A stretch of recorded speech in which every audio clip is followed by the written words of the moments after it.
नमस्कार मेरे प्यारे साथियों, स्वागत है आपके अपने यूट्यूब चैनल पर। दोस्तों आज हम लोग एलपी और टेक्नीशियन का प्रैक्टिस सेट 1 सॉल्व करेंगे। अगर आप लोग प्रैक्टिस सेट अभी तक स्टार्ट नहीं किए हैं तो प्रैक्टिस सेट जो है स्टार्ट कर दीजिए, क्योंकि एलपी का फॉर्म फिलअप हो गया है। अब जो है टेक्नीशियन का फॉर्म फिलअप होगा। तो एलपी और टेक्नीशियन जितने भी तैयारी करते हैं वो सभी लोग प्रैक्टिस सेट जो है ज़रूर कीजिएगा। आज हम लोग इस वीडियो में प्रैक्टिस सेट 1 करने वाले हैं। आपको डेली जो है एक प्रैक्टिस सेट मिलेगा, तो इस चैनल से आप लोग जुड़ जाइए। दोस्तों हम लोग इस वीडियो में यानी 25 क्वेश्चन जो है साइंस, जीके, जीएस और करंट अफेयर्स का इस वीडियो में सॉल्यूशन करेंगे। और उसके बाद ये पीडीएफ आपको हमारे टेलीग्राम पे मिल जाएगा, जहाँ से आप लोग मैथ और रीजनिंग का क्वेश्चन जो है सॉल्यूशन कर लीजिएगा। मैथ और रीजनिंग का क्वेश्चन जो है आपको पीडीएफ से टेलीग्राम ले लीजिएगा और वहाँ से सॉल्यूशन कर लीजिएगा। इस वीडियो में हम लोग साइंस का क्वेश्चन सॉल्यूशन करेंगे। तो चलिए स्टार्ट करते हैं। दोस्तों डेली जो है एक प्रैक्टिस सेट आप लोग को मिलेगा फ्री ऑफ कॉस्ट। तो आप लोग इस चैनल को सब्सक्राइब कर लीजिएगा, ताकि डेली जो प्रैक्टिस सेट आपका जो अपलोड हो उसका नोटिफिकेशन सबसे पहले मिले। तो सभी लोग चैनल को सब्सक्राइब कर लीजिएगा।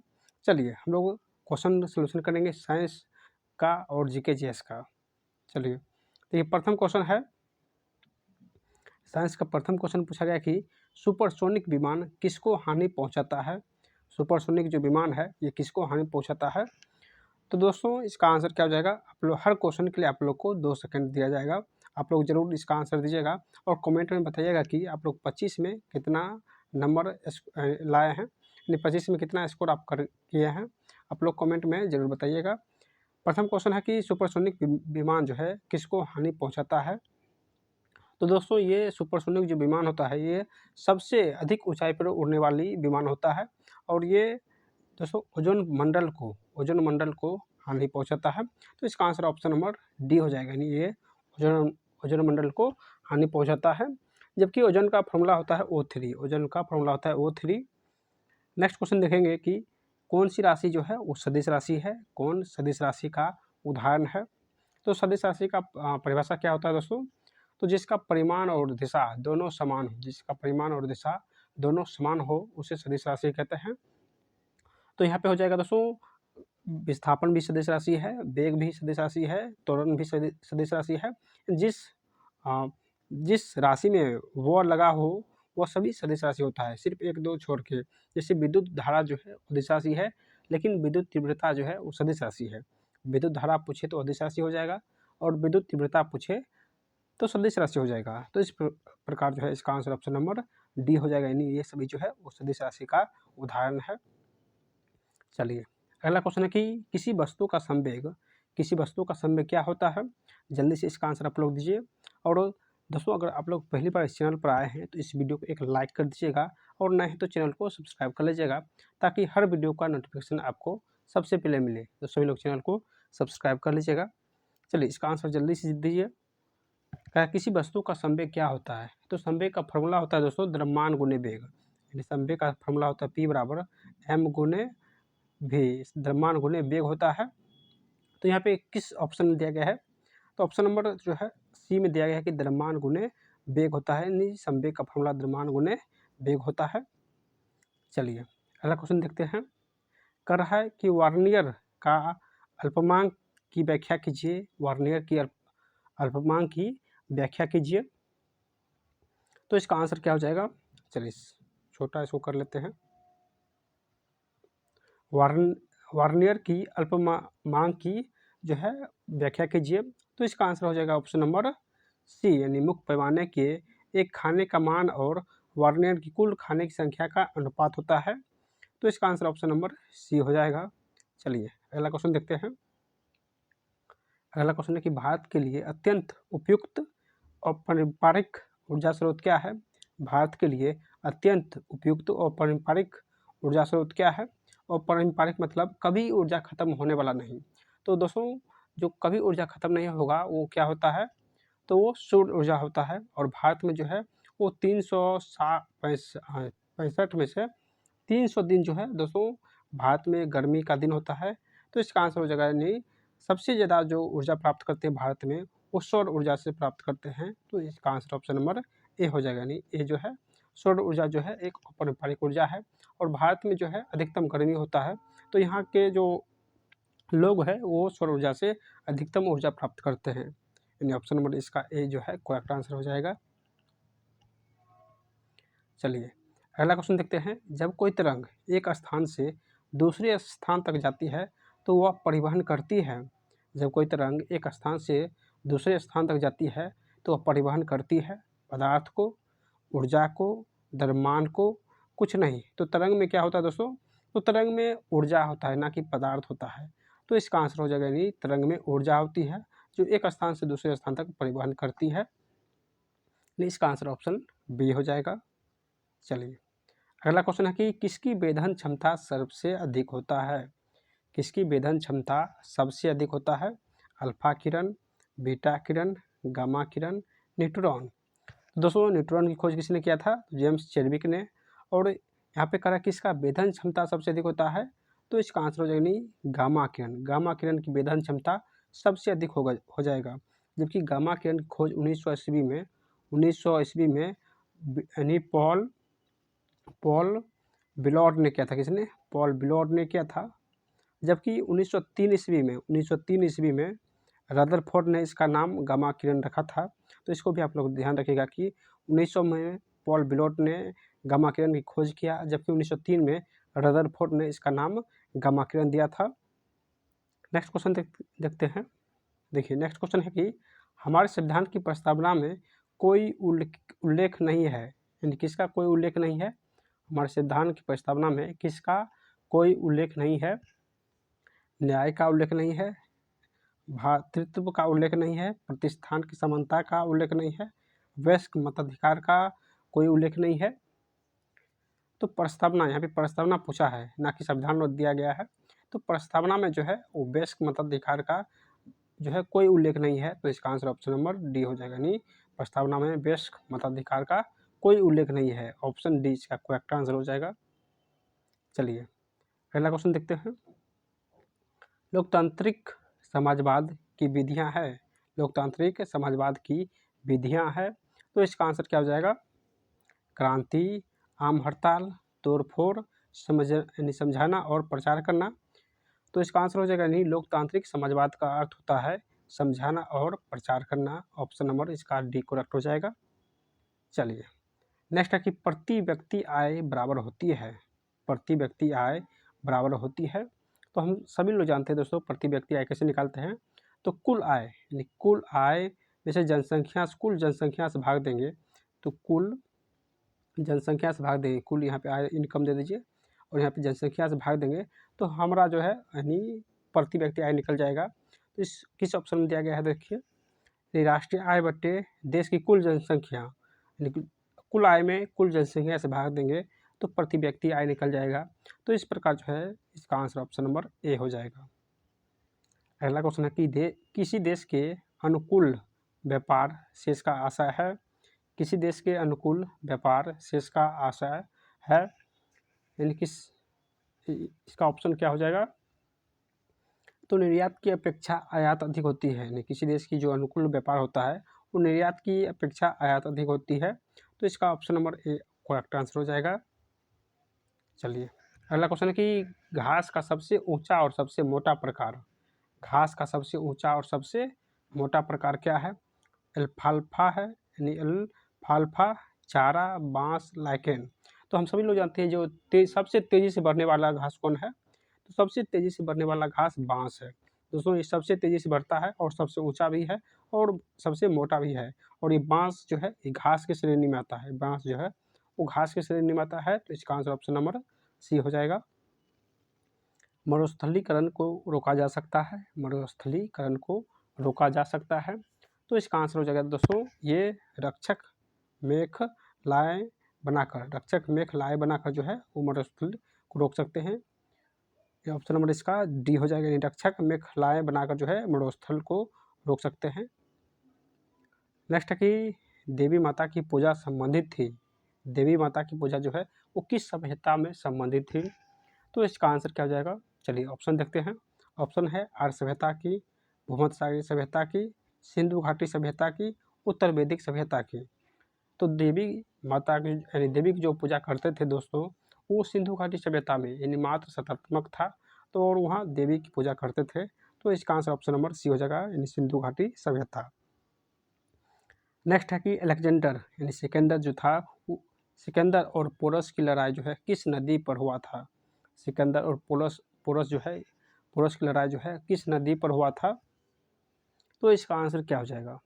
चलिए, सिकंदर और पोरस का जो लड़ाई हुआ था दोस्तों, ये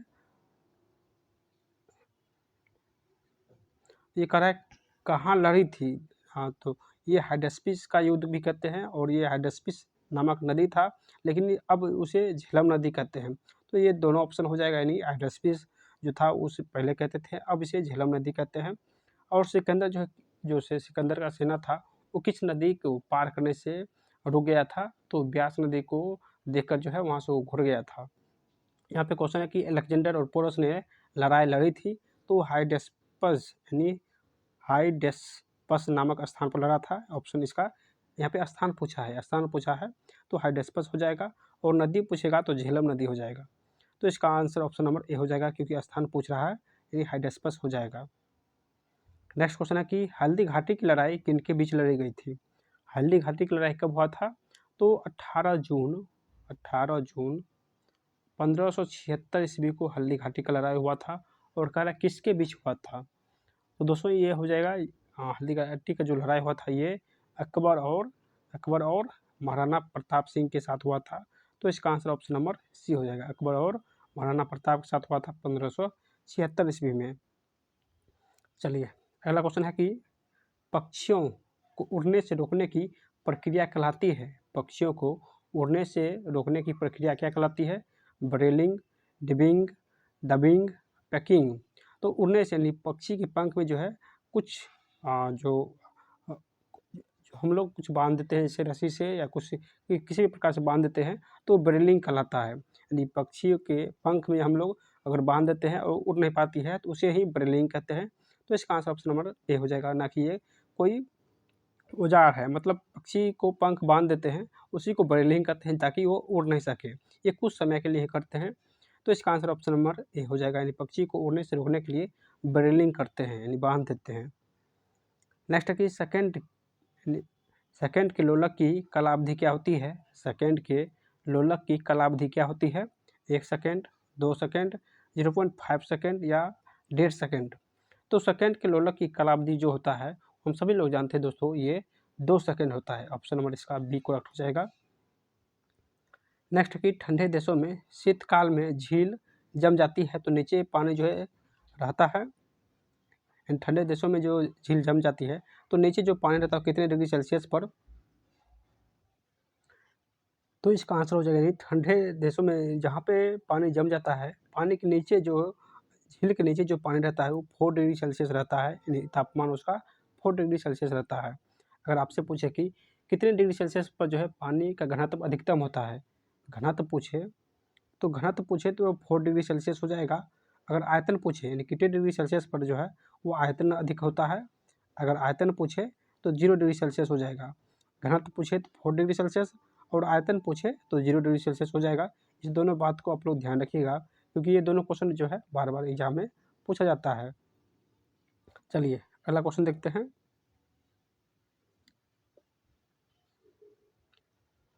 अगला क्वेश्चन है कि पत्तों में दिखाई देने वाली शिराएँ काम करती है? पत्तों में दिखाई देने वाले जो शिराएँ होते हैं काम करते हैं।